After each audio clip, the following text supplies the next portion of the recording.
Hi guys, I am in the process of uploading a very boring to those who aren't into sourdough.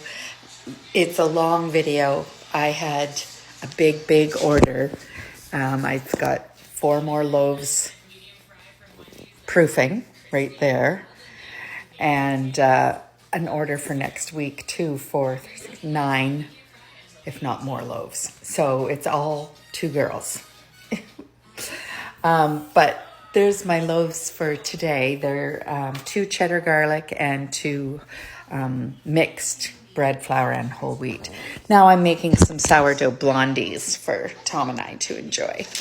But before he comes in, I wanted to talk to you guys about the joint will situation that I talked to you about, that I wanted to get away from joint wills and being each other's executors because we have respective children, each sets of our own children. I have 4, he has 3. And the big deal was that when you own a property joint together, if one of you dies, it's all solely owned by the surviving spouse, which means when it's part of his estate now and it'll go to his children. Well, I'm invested in this property too, and most of us that are joint tenants who marry late in life like we did are. I invested pretty, a big chunk of what I inherited from my parents into this house. And if I was to die tomorrow, that would mean Tom's kids get it, my dad's inheritance, and Tom? No, that doesn't sit well with me. So I broached my husband, and it was not an easy discussion, and I wanted to be very frank about how difficult this was. It was like I had asked for a divorce by asking for my investment to be given to my children after I pass away. And if he passed away, the same. I feel his kids are entitled to that, not me and not my kids. So his investment coming from his hard work all his life, and my investment coming from my hard work and my dad's and mom's inheritance. So it was a very difficult subject, because he felt that we would just, of course, give that to the kids. Like, no, it's not legal. I don't have to. I'm not obligated to, but out of the goodness of my heart, I would make sure your kids got something.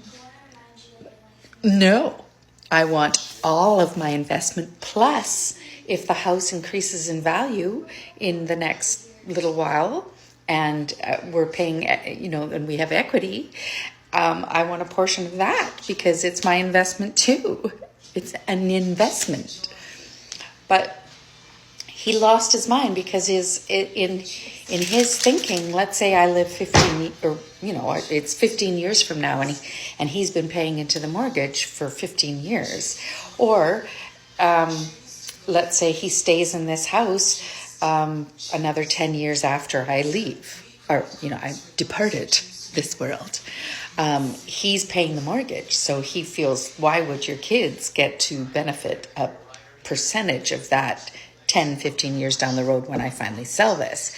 So I said with the lawyer, when we were talking about it all, well, wouldn't it just make sense for both of us to pay out your children, the surviving spouse's children, immediately, so you don't have to do that. You pay them out based on today's market value, what you've put in to the house, take that off the top, and pay out my kids, or vice versa. Well, he got so upset because at the time it was 60-40. So if I died tomorrow and he's still paying interest, or let's say in 3 years, and he's made several payments on the mortgage, of course, in those 3 years, and really he's only paying the interest. So he wanted to be compensated for just the interest, and Tom pays for the mortgage. It's just the way it is. I moved in, I look after him, I clean the house, I do the outside, I cook, clean, all those fucking things. So he pays the mortgage. And I am his caregiver and sex slave. Anyways, I'm just being silly. So he was kind of upset, and it was getting really, really antsy because it was a 60-40 percentage. And I said, okay, well, what can we do to make you feel comfortable? And he said, well, I just want to sell the house. And I said, well, if we're selling the house because I asked for this change to the will, then I want a divorce. I'm fucking, this is ridiculous that you think that if I die tomorrow, you get my $100,000. And your kids get my dad's $100,000 that he gave to me. It's not happening. So I said, okay, I'll tell the lawyer to forget the wills, and I'll start divorce proceedings, and let's list the house. All right, just because I asked for a change to my will. So I reached out to the lawyer, and I said that Tom was really having a hard time with all this, and that what his concerns were. So Tom wrote an email exactly explaining what his concerns were to the lawyer. And the lawyer said, okay, so let's have another phone call, another video chat. So we did. I think we did a phone call. And he heard Tom out, and he heard me out. And then as a mediator, he wrote out all how much money Tom's put in, how much money I've put in. And if I was to die tomorrow, we felt it would be fair for 60-30. That way he's covered for his interest. I might lose a little bit of my initial investment, but that's okay. That's if I die. My kids would get 30% of the market value of the house. If I died in the first 5 years, that's it. After the 5 years, it reverts back to 60-40. That if I died after the 5 years, my kids would get 60-40. So he would either pay the kids out or wait a few years, sell the house, and then pay them out. But it's all contract. It cannot be changed. And I just wanted to say how heated that it was, that he literally said, I want a divorce, because he felt I didn't trust him.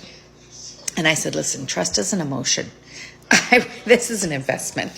I am on my third marriage, pal, and I am not, this is it. This is my last kick. I'm not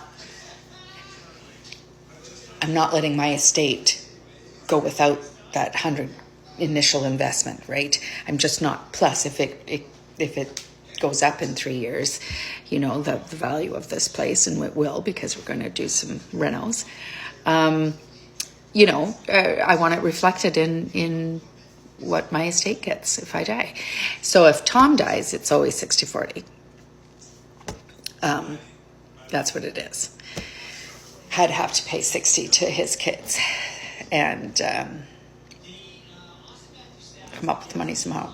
I'd probably just sell the house. But anyways, it did get very heated. So if this is something that you have to approach with in your situation, if you married late in life and you did not think of this when you did your wills, and you want to change it, just know that it's a very, very touchy subject, and emotions do get going.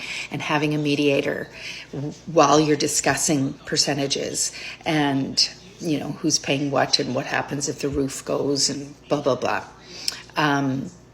And the surviving spouse is still living here, but the other people are still, like my kids, let's say it was me that died first, my kids waiting for their share, they would have to help contribute to the roof because they're going to be getting fair market value in their percentage of the equity when Tom sells.